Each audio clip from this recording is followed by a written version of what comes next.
Bonjour, petite vidéo improvisée sur le paysage. La photographie de paysage avec la photo de portrait, c'est un des genres les plus pratiqués. Et là, à l'approche des grandes vacances, certains pour un long week-end, ce week-end de l'Ascension, on se plaît à photographier le paysage autour de soi. Actuellement, là, je suis dans le village de Bréélu, qui fait c'est une limite, une frontière entre le Val d'Oise et la Normandie. Donc, je ne vais pas classer cette vidéo dans le Vexin en images, quoique techniquement, je crois que c'est le Vexin normand et pas le Vexin français. Enfin bref, on est plus en mode sortie photo. Donc, je vous laisse découvrir tout ça. Pour celles et ceux qui ne me connaissent pas, bienvenue sur la chaîne, n'hésitez pas à vous abonner. Il y a des vidéos régulièrement qui sortent sur la découverte du Vexin, le Vexin en images, mais aussi comme aujourd'hui des sorties photos un peu plus improvisées. Je suis aussi l'auteur tout dernièrement d'un livre photo, Solitude, photos de paysages, notamment avec les interactions humaines dans le paysage naturel. Vous trouvez ça dans la description si jamais ça vous intéresse. Un premier grand classique, et c'est l'illustration avec le paysage qui est derrière moi, c'est quelque chose vraiment de très basique. On a quelque chose de basique, mais avec une chance d'avoir plusieurs niveaux de ligne. Parfois, on n'a qu'un niveau de ligne, l'horizon. Par exemple, vous prenez le cas, si vous vous rapprochez de l'eau, si vous êtes à la plage, donc avec la plage de sable derrière vous, avec juste la mer à perte de vue, vous avez une seule ligne d'horizon qui est la séparation entre la mer et le ciel. Là, il se trouve qu'on a de quoi agrémenter la composition avec notamment une première ligne que vous voyez ici avec des herbes, une deuxième avec le bout du champ, une troisième avec le haut comme ça de la colline, et entre 2 et 3 comme ça une ligne d'une prairie comme ça qui découpe la forêt. Du coup ça fait quand même 2 ou 3 lignes, ou voire presque 4, ça dépend comment on voit les choses, et ça donne de la richesse à une composition. Quand je dis de la richesse, ça ne veut pas dire qu'on fait la photo qui va bouleverser le paysage photographique mondial, mais ça fait des photos comme ça qui sont bien équilibrées et bien composées. Pour être sûr d'avoir une qualité optimale, si vous êtes en réflexe ou avec même un APS-C, essayez de ne pas fermer complètement votre objectif. C'est vrai que plus on est fermé, plus on a une grande profondeur de champ, donc vers l'infini, et ça permet d'être partout, mais on perd un peu en piqué d'objectif. À titre personnel, et je l'ai souvent dit dans la photo, le matériel APS-C Nikon que j'ai, l'objectif le 35 mm là, est très à l'aise avec un bon piqué à 8 ou 11 d'ouverture, donc f8 ou f11. Du coup voilà, mettez-vous à f8 ou f11 et faites le point, grosso modo, c'est pas marqué dans le marbre, mais aux 2/3 de l'image, et vous serez net à peu près partout. C'est un peu l'application du principe de l'hyperfocale, enfin une des applications de l'hyperfocale, à savoir qu'on n'est pas obligé, comme on le ferait habituellement, de faire la mise au point sur la montagne et en fermant au maximum genre f16 voire f21, f22, mais on peut tout à fait faire la mise au point comme ça au tiers de l'image et en fermant à f8, f11. Grosso modo, si vous faites la mise au point au tiers de l'image, à une distance qui en distance réelle représente une quinzaine de mètres, et en ouvrant f8, f11, f11 si vous voulez être sûr, vous serez net à peu près partout. Ici, peut-être ne sont pas nets le tout premier plan, mais comme il y a un peu de vent, ça fait aussi un peu de mouvement dans l'image.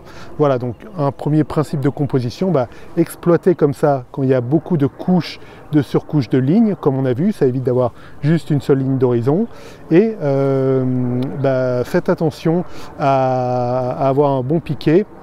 Pour ça, donc, ne fermez pas complètement votre objectif. F8, F11, plutôt F11 c'est bien, mise au point au tiers de l'image. Et si vous voulez des détails sur ce principe d'hyperfocale, j'ai fait une vidéo qui est une des plus populaires de la chaîne, sur l'hyperfocale justement. Alors j'ai appelé ça hyperfocale pour les nuls, mais rassurez-vous, c'est fait pour tout le monde. Et vous trouvez ça dans les fiches et dans la description. La balade est vraiment agréable. Bon, seulement il n'y a pas énormément de choses à photographier. Après, je suis surtout sorti dans l'optique de prendre un bon bol d'air et pas nécessairement de mitrailler. J'avais déjà abordé ça dans une autre vidéo. Bon, il faut trouver un bon compromis entre quand même se forcer un peu, si on a l'appareil photo, à faire quand même de la photo, faire des photos, et non plus ne pas se forcer, quoi. Je veux dire, si jamais ce que vous voyez ne vous inspire pas du tout, si c'est des choses, et ça je le dis souvent dans mes vidéos, si c'est des choses que vous avez fait 100 fois, 1000 fois, pas nécessairement besoin de de les répéter, quoi. Voilà. Inutile, dans ce cas-là, profitez simplement de la balade. Ce sera mieux que de vous contraindre et de vous prendre la tête à absolument vouloir avoir une obligation de résultat. Un peu en mode, je suis sorti 3 heures, donc il me faut une trentaine de photos, genre 10 photos par heure, voilà. Vraiment, retirez-vous ça de la tête, je pense que c'est mieux. Prenez simplement le plaisir, mais en vous contraignant un petit peu quand même. C'est un peu ce que j'ai fait avec la photo de paysage, là que je vous ai montré avec les lignes. Des photos comme ça, j'en ai beaucoup, mais ça faisait déjà un petit moment que je marchais, et en fait, j'avais rien trouvé de probant. Du coup, je me suis dit, bon allez, il faut quand même, voilà, je me parle à moi-même, je me dis, allez, quand même, sors ton appareil, au moins, voilà, prends cette photo, regarde au moins ce que ça donne, et voilà, et du coup, ça m'a donné la photo, et ça m'a même donné un sujet pour vous en parler, donc c'est tout bénef. Là, une belle chose que je vois et dont on va profiter, c'est ces sillons. Alors du coup, bon là, en revanche, le premier plan est un peu too much pour que je puisse vraiment en profiter. Du coup, je vais aller traverser la rue là-bas en essayant d'éviter parce qu'il y a plein de groupes de cyclistes en fait. Et pour faire une belle photo avec des sillons, j'en ai déjà fait pas mal des photos comme ça. Notamment, il y en a une dans mon livre, le Vexin en images, qui exploite les sillons comme ça parce que c'est un peu caractéristique d'une trace humaine dans la végétation, bien qu'en l'occurrence la végétation est aussi le fait de l'homme là vu que c'est un champ cultivé. Mais voilà, il y a des belles photos en perspective à faire avec ça et je vais un peu me rapprocher. Voir ce que ça donne. Voilà, du coup le point de vue que j'ai trouvé, c'est celui-là. Donc avec les 2 sillons comme ça qui partent vers la petite forêt, le petit bois là. Voilà, tout simplement une composition, le champ, le petit bois, le ciel, avec le regard guidé par les 2 sillons. Donc je vous mets le résultat là. Et voilà, bon, c'est une composition qui est assez simple. Mais c'est une autre chose, donc tout à l'heure là-bas on a parlé des lignes, comme ça faites aussi attention, hormis les lignes horizontales, aux lignes un peu plus verticales, bien que là elles sont de biais, à savoir ici les lignes notamment laissées par l'engin agricole dans le champ. Alors je ne veux pas faire mon anticycliste primaire, quoi que si en fait je vais le faire, alors pas anticycliste, c'est pour rigoler, mais quand même parfois il y en a qui tendent vraiment le bâton pour se faire battre. Ici donc il y a une route a priori considérée comme route cycliste, celle sur laquelle je me trouve, et donc qui traverse par moments une route normale.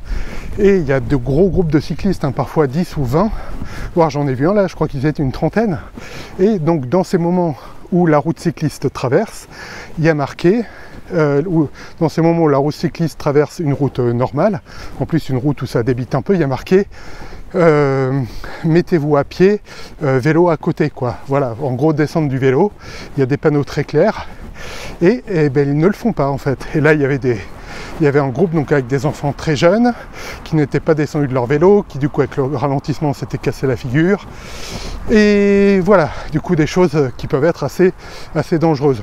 Du coup, alors, je ne sais même pas pourquoi je vous parle de ça, on est plutôt là pour parler photo, mais je veux dire dans le respect mutuel, vu que maintenant sur la chaussée il y a même des trottinettes. Voilà, trottinettes, vélo.